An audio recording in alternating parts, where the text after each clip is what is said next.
पुनर्विकासाला बसणारी खीळ या विषयावर मनसेनं चर्चासत्र आयोजित केलंय। मुंबईतल्या रंगशारदा हॉलमध्ये हे चर्चासत्र आयोजित करण्यात आलंय। या चर्चासत्रात आमिर खान, नाना पाटेकर, रितेश देशमुख, साजिद नाडियादवाला, सलीम खान, अतुल कसबेकर, भरत दाभोळकर, महेश मांजरेकर, दिलीप वेंगसरकर आणि झी24 तासचे मुख्य संपादक डॉक्टर उदय निरगुडकर असे मान्यवर उपस्थित आहेत। विकास आराखड्यांमधील त्रुटींवर या चर्चासत्रात महत्त्वाची चर्चा होणार आहे। इथे एक समज आहे खूप वर्षापासूनचा, जे घर सुंदर सजवलेलं त्या घरातील स्त्री ही चांगली अभिरुची असलेली आणि चांगलं आदरातिथ्य करणारी असणार। ज्या घराबाहेरची सजावट चांगली त्या घरातल्या स्त्रीचं घराकडे लक्ष आहे असं ते समजतात। मला गंमत वाटली।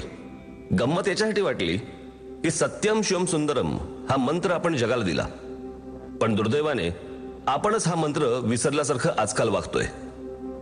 आपल्याला हे सगळं बदलायला हवं। महाराष्ट्राचं फक्त दिसणं नाही तर असणं सुधारायला हवं। बदल फक्त वरवरचा नाही तर तो आपल्या वृत्तीत यायला हवा। आपल्या वागण्यात, बोलण्यात, सार्वजनिक कार्यक्रम घेण्यात, किंबहुना राजकारणात देखील आपल्याला बदल घडवायचा आहे। कामाच्या पद्धतीत, कामाच्या झपाट्यात सर्वत्र हे दिसलं पाहिजे। आपल्याला महाराष्ट्र सुंदर केला पाहिजे। महाराष्ट्र सुंदर म्हणजे रस्ते, नद्या, शाळा, सरकारी कार्यालय, बागा, सगळं वातावरण सुंदर केलं पाहिजे। मन प्रसन्न तर ते मन स्वप्न पाहिल मोठी। महाराष्ट्राला मोठं करण्याचं, संपन्न करण्याचं स्वप्न आपल्याला पाहायचंय, एका उत्तम मराठी समाजाचं स्वप्न। हे सारं सुरू होईल सुंदर राहण्यापासून, सुंदर रचनेपासून। ही सुंदर रचना हीच आपल्या महाराष्ट्राच्या विकासाच्या आराखड्याची गुरुकिल्ली, हीच आपली कार्यसंस्कृती, हीच आपली दिशा, सुंदर आणि संपन्न महाराष्ट्राची।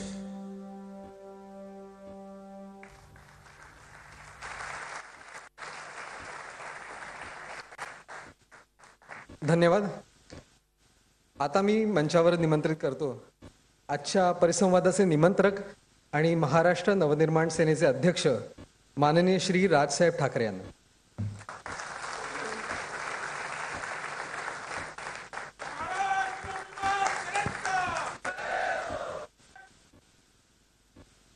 जमलेल्या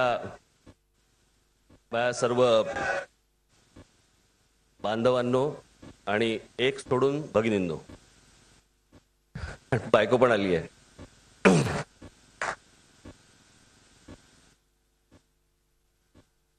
आजचा हा संपूर्ण कार्यक्रम मी अराजकीय, नॉन पॉलिटिकल असा मी हा ठेवलेला आहे, कारण हा आजचा विषय आहे मुंबईचा डेव्हलपमेंट प्लॅन।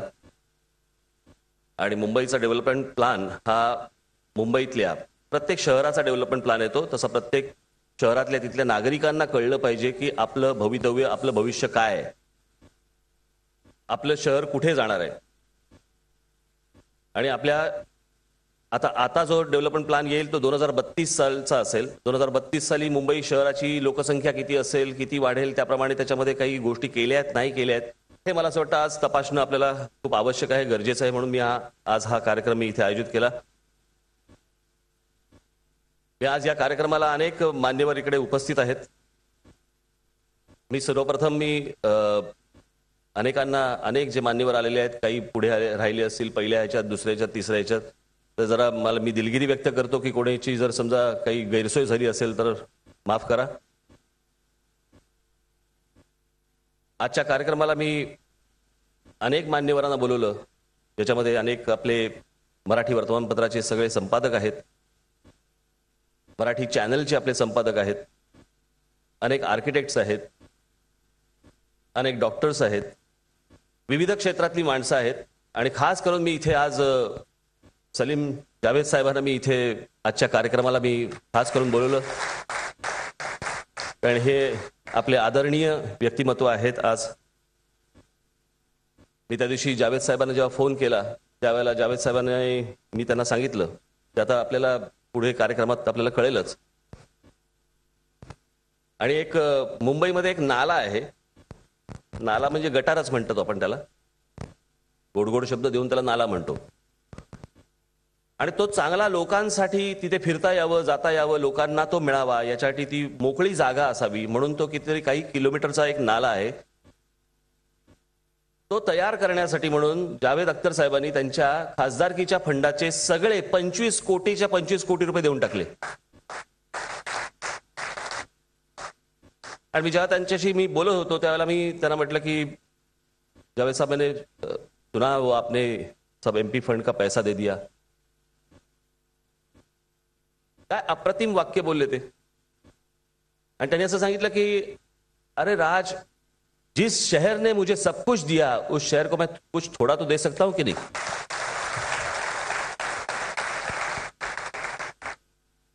इथे सलीम साहेब आलेले आहेत. त्यांच्याही बोलण्याला, जावेद साहेबांच्या बोलण्याला खूप महत्व आहे. ते ज्यावेळेला बाहेर बोलतात त्यावेळेला लोक कान देऊन ऐकत असतात की हे काय म्हणतायत. ही आता आपण जी फिल्म इथे पाहिली, मला असं वाटतं आपण सर्वांनी मागे पाहिलेली आहे. ही फिल्म मला असं वाटतं एक 7-8 महिन्यापूर्वी आली होती आणि एके दिवशी मला एक मेसेज आला. कारण ही फिल्म अनेकांनी पाहिली आणि अनेकांनी पाहिल्यानंतर मला ज्यावेळेला अनेकांचे रिस्पॉन्स आले, अनेकांनी मला सांगितलं की खूप छान झालंय, चांगलं झालंय वगैरे वगैरे. एके दिवशी मला एक मेसेज आला मोबाईल फोनवरती आणि तो मेसेज होता आमचे फरहान अख्तर यांचा. मी त्यांना फोन केला आणि मी त्यांना फोन केल्यानंतर त्यांनी मला सांगितलं की मी तुमची फिल्म पाहिली, मैंने आपकी फिल्म देखी, बहुत खूबसूरत फिल्म है और इस शहर के लिए अगर कुछ भी करना है आप मुझे बिल्कुल बुलाइए, मैं जरूर आऊंगा. मला असं वाटतं की हा आपलेपणा, कारण मला आज मी चित्रपट क्षेत्रामधले, जर हिंदी चित्रपट क्षेत्र असेल, मराठी चित्रपट क्षेत्रातले अनेक लोक इथे आलेले आहेत. हिंदी चित्रपट सृष्टीमधल्या लोकांना जर मला बोलवायचं असं मी अनेकांना बोलवलं असतं, पण मी या ठराविकच लोकांना मी या कार्यक्रमासाठी बोलवलं. याचा अर्थ बाकीच्यांचा उपयोग नाही अशातला काही भाग नाहीये, उपयोग आहेच. पण अनेकांच्या भुवयावरती झाले असेल की आजच्या कार्यक्रमाला सलमान खान किंवा आमिर खान हे दोघे कसे काय. याचं कारण, सगळ्यात महत्वाचं कारण मला असं वाटतं की लोकभावना, एक अटॅचमेंट नावाची जी गोष्ट असते ती किती महत्वाची असते, ज्याच्यामध्ये एक सलमान खान एक बिंग ह्युमन नावाची एक संस्था चालवतो लोकांसाठी आणि आमिर खान एक सत्यमेव जयते नावाचा एक कार्यक्रम करतो की या देशामधल्या खोट्या गोष्टी ज्या आहेत ह्या पडद्यावरती येऊन लोकांपर्यंत पोहोचाव्यात. आणि म्हणून मी खास करून या दोघांना मी इथे बोलवलं. ते दोघे जण आले, आपण सगळेजण इथे आलात. रितेश देशमुख इथे आलेले आहेत. मी रितेश देशमुख यांना मी आज इथे ऍक्टर म्हणून बोलवलेलं नाही. सगळ्यात महत्वाची गोष्ट आपल्याला सगळ्यांना माहिती नसेल, ते एक उत्तम आर्किटेक्ट आहेत आणि ते आर्किटेक्ट असल्यामुळे मी आज खास करून मी त्यांना इथे बोलवलं. दिलीप वेंगसरकर इथे आलेले आहेत, माझे मित्र साजिद नाडियादवाला आहेत, अनेक सगळे इथे मान्यवर आहेत. परंतु सगळ्यांना बोलवण्यामागची काय खास भूमिका की हे समजावं, हे आता जे तुमच्या समोर येईल की आपलं भवितव्य काय, आपलं भविष्य काय, या शहराचं भविष्य काय. आज माझे अनेक मित्र संपादक इकडे आलेले आहेत, अनेक इतर मान्यवर लोक इथे आलेले आहेत आणि म्हणून मी हा आजचा कार्यक्रम हा अराजकीय केला. की उद्या कसं होतं की राज ठाकरे एकटा बोलल्यानंतर मग ते होतं राजकीय, काहीतरी त्याला एक रंग द्यायला सुरुवात करतात की बाबा राज ठाकरे हे करतोय, कशासाठी करतोय, कारण ते समोरचे जे पक्ष आहेत त्यांच्या विरोधात राज ठाकरे आहे. हा विरोधातला भाग नाहीये.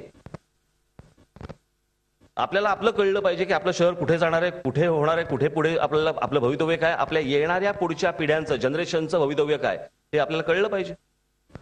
आणि म्हणून आजचा हा कार्यक्रम मी इथे आयोजित केला. या कार्यक्रमाला मी इथे एक अत्यंत सुप्रसिद्ध आर्किटेक्ट PK दास, मी त्यांना इथे आमंत्रित करतो. PK दास यांचा मी एक छोटासा परिचय करून देतो की स्वतः ते आर्किटेक्ट आहेतच, पण त्याचबरोबर एक सामाजिक जाण, सामाजिक भावना असलेला हा एक माणूस आहे, हृदय माणूस आहे. आणि अशा परिस्थितीमध्ये म्हणजे तुम्हाला जर माहिती असेल, एक कल्पना म्हणून देऊन ठेवतो, या माणसाने जी आपल्याला जुहू चौपाटी जी क्लीन दिसते, नीट चांगली दिसते, ती या माणसाने केली. इथे बँडस्टँडचा जो परिसर आहे, जो तिकडे अत्यंत सुंदर दिसतो, संपूर्ण जो समुद्र किनारा जो आहे तो समुद्र किनारा यांनी केलाय. मध्यंतरी यांचं मुंबईच्या ओपन स्पेसेस याच्यावरचं एक खूप छान एक्झिबिशन आज मुंबईमध्ये झालं होतं. त्यावेळेला मला असं वाटतं जावेद साहेबांनीच त्यांना प्रोत्साहन दिलं होतं ते एक्झिबिशन करण्यासाठी. म्हणून मी आलेल्या सर्व अनेकांना मराठी समजतच. आमिर तर मराठी शिकतोय, शिकला. सलमान जेव्हा माझ्याशी बोलले तेव्हा मराठीत बोलल्या, कारण त्याची सलमाची आई मराठी आहे. त्याच्यामुळे सलमा आंटींची मी ज्यावेळेला घरी जातो त्याला बोलतो, त्याला मी मराठीमध्ये बोलतो. आणि आज पी.के. दास साहेब इकडे आहेत. ते देखील आता बोलताना ते हिंदी, इंग्रजी आणि मराठी अशा तिन्ही भाषांमधून बोलणार आहेत. आता इथे पी.के. दास साहेब इथे आहेत. त्याच्यानंतर हा डेव्हलपमेंट प्लॅन जो काय आहे तो त्यांना आपल्याला सांगितल्यानंतर त्याच्यानंतर आरे कॉलनीमध्ये आणि नॅशनल पार्कमध्ये, संजय गांधी राष्ट्रीय उद्यानामध्ये जे नॅशनल जिओग्राफिक या कंपनी बरोबर जी मुलं काम करतात इथे नॅशनल पार्कमध्ये, ती लोक इथे येणार आहेत आणि तिथली परिस्थिती आपल्या समोर ते मांडणार आहेत. मी आपला काही फार वेळ घेणार नाही, कारण आजचा विषय हा माझाही ऐकण्याचा विषय आहे. त्याच्यामुळे मी आपल्याबरोबर देखील सगळ्यांबरोबर मी ऐकणार आहे. मी पी.के. दास साहेबांना सांगेन की आपला हा कार्यक्रम आपण सुरू करावा. आपण एवढी मी विनंती करतो. धन्यवाद. झी 24 तास रहा एक पाऊल पुढे.